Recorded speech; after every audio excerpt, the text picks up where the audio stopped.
Weather update tayo mga kapatid. Dito ngang Sabado ng umaga, opisyal lang inanunsyo ng Pag-asa na nagsimula na yung ating habagat o southwest monsoon. Dahil po yan sa patuloy ng paglakas ng ating hangin na nanggagaling sa Timog Kanluran na patuloy na hinihila nito pong bagyong Domeng. Ito pong bagyong Domeng ay nakalabas naman na ng ating Philippine Area of Responsibility at yan po ay kanina pong 11:30 ng umaga, nakalabas na yan ang ating PAR at yan po ay patungo na dito sa mga isla ng southern portion ng Japan. Ito pong dating bagyong Domeng o yung bagyong may international name na Jiangmi ay huli pong namataan ng Pag-asa sa layong 780 kilometers northeast ng Itbayat, Batanes. Ito po ay may taglay na lakas na hangin na nasa 120 kilometers per hour malapit sa kanyang gitna at kung minsan may mga pagbugsong umaabot sa 150 kilometers per hour. Yan po ay patuloy na kumikilos, pahilaga at palayo na sa ating area of responsibility sa bilis na 15 kilometers per hour nga.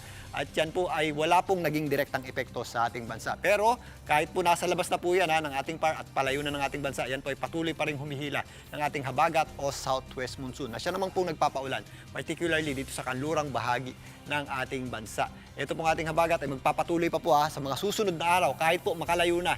Ito pong dating bagyong Domeng at kahit po yan po ay nandyan na po sa area ng Japan, magpapatuloy po ang epekto ng habagat o southwest monsoon sa ating bansa. Sa ngayon, yung ating mga pagulan dito sa Mindanao ay possible lamang po yung ating mga afternoon showers o thunderstorms o yung ating mga pulo-pulong pagulan na thunderstorms at sumisikat naman po yung ating araw dyan. Pero again, mag-ingat po tayo kapag meron tayong thunderstorms dahil biglang buhos po yan ng malakas na pagulan. Dito naman po sa areas ng Visayas, yung ating concentration ng mas mataas na tsansa ng pagulan at mga posibleng kalat-kalat na pagulan nga at mga thunderstorms ay nandito sa western section ng Visayas, including Panay Islands, Negros Islands, maging dito po sa area ng Palawan. Ito po ang ating mga kalat-kalat na pagulan. Ibig sabihin po niyan, nagpapakita naman po yung ating araw minsan, pero buong araw or sa maghapon, mataas po yung ating tsansa ng pagulan. Anumang oras sa maghapon magdamag, possible po tayong makaranas ng pagulan.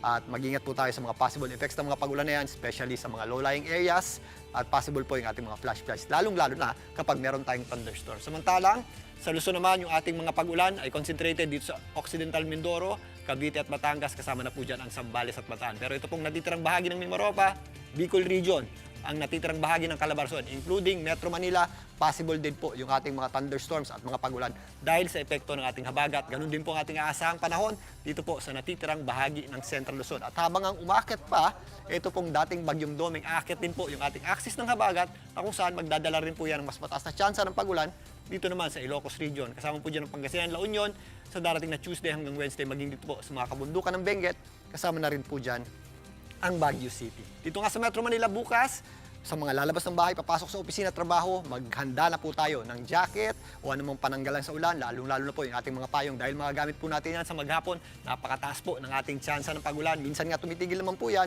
pero again, if ever meron tayong thunderstorms, biglang buhos po yan ng malakas na pagulan at posible po yung ating mga pagbaha, lalong-lalo na po sa mga low-lying areas. So maganda at mag-ingat po tayo dyan mga kapatid. Sa kabila po ng pagsisimula ng ating habagat o southwest monsoon, ayon sa Pag-asa, hindi pa naman po simula yung ating panahon ng tagulan o yung onset ng ating rainy season. Ang ibig sabihin lamang po niyan, meron na po tayong southwesterly na hangin o yung ating habagat prominente na po. Dahil po dyan, mas mataas na po yung ating mga pagulan at aasahan na po natin na magpapatuloy yung ating mga pagulan.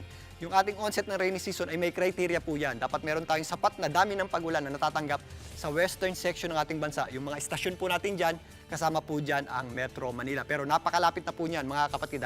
At kasama na rin po ng pagsisimula ng ating habagat at magpapatuloy po yung ating mga pagulan sa mga susunod na araw at posible po yung ating mga pagbaha. Gaya po na nangyari dito sa Estrella, sa may Makati, sa mga low-lying areas at sa mga areas na apektado ng mga construction gaya po ng EDSA Rehabilitation Project. So doble ingat po tayo mga kapatid, lalong-lalo na po sa mga susunod na araw hanggang sa darating na weekend. At yan muna ang latest sa ating lagay ng panahon.